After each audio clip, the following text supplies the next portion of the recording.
સદગુરુદેવ સનાતન ગિરનારી શક્તિમાન રવિરામ મહારાજ બોલો રામદેવી મહારાજ ભારતની નારી શક્તિનો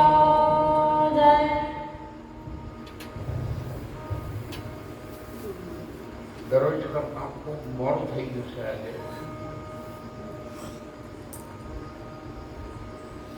ભાઈ બહેનનો પવિત્ર પ્રેમ અને આ તહેવાર છે.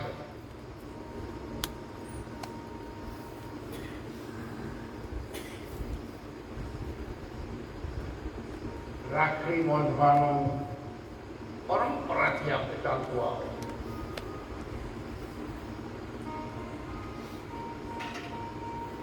પણ માતા પિતાએ જયારે અભિમન્યુના હાથે રાખડી માંથી અને જે દેવી દેવતાઓનું સ્મરણ કર્યું, કોણો કટ્ટો કુબડો મોકર યાદ તે પણ તું રક્ષા કરે દુનિયામાં 10 વર્ષ બે જળતર બે વનચર બે બન્યા રાજકુમાર એ પૂરતું રક્ષા કરે દુનિયામાં. આવી હાથ ઓછો વાળી અને અભિમન્યુને રાખવી.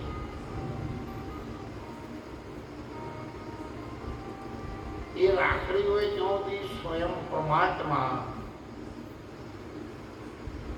પણ અભિમન્યુને મારવા માટે શક્તિમાન નતા એવું મહાભારતમાં બતાવ્યું. એક તોતણો વળગી રહ્યો હતો તેઓથી યમદૂતો એની નજીકમાં જઈ શકતા નતા. હાથ કોઠાના યુદ્ધમાં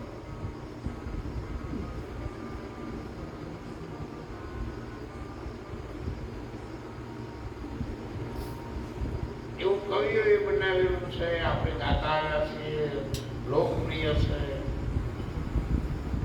5 વર્ષની બાળકીને 8 વર્ષનો ભાઈ એ પરદેશી પણ બેનનો પ્રેમ કેટલો છે ભાઈ માટે એ બતાવવા માટે આપણા સાહિત્યકારોએ, કવિઓએ, મહાપુરુષોએ ભેગા મળી અને બેની ઝાડ ઉપર ચડી જાય એના ભાઈને રાખતા. એનો નાક બેસે છે પણ એને ખબર નહીં ભાઈના પ્રેમ.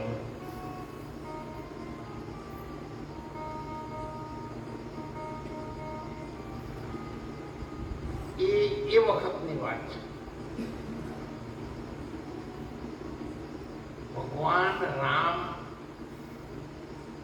જ્યારે અયોધ્યામાંથી વન તરફ નીકળ્યા ત્યારે અયોધ્યાની પ્રજાની આંખમાં ચોથાર અશ્રુતા એવું આપણા ધર્મશાસ્ત્રો.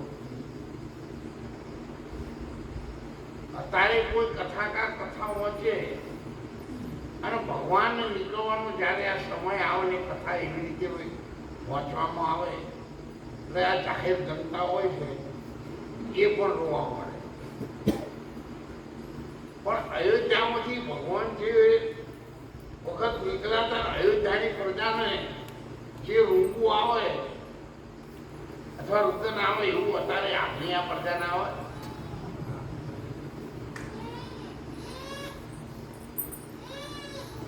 કોઈ વસ્તુ પરંપરાને જાળવી રાખવાની પણ એનો ભેદ સમજવાની જરૂર. આપણે ભેદ ન સમજીએ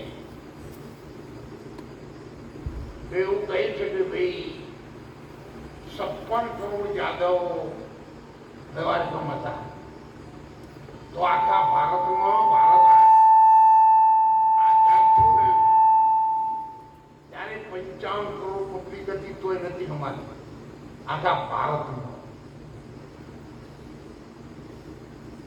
અને આ કેવા યાદવો એમાં હમણી શું તમને મનાઈ જાવ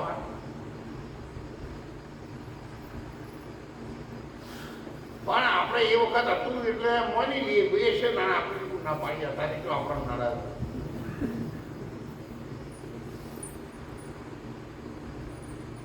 તમે સાચું બોલો ને મારા ભાઈ ધતિંગમાં દુનિયા ભૂલવાઈ જાય.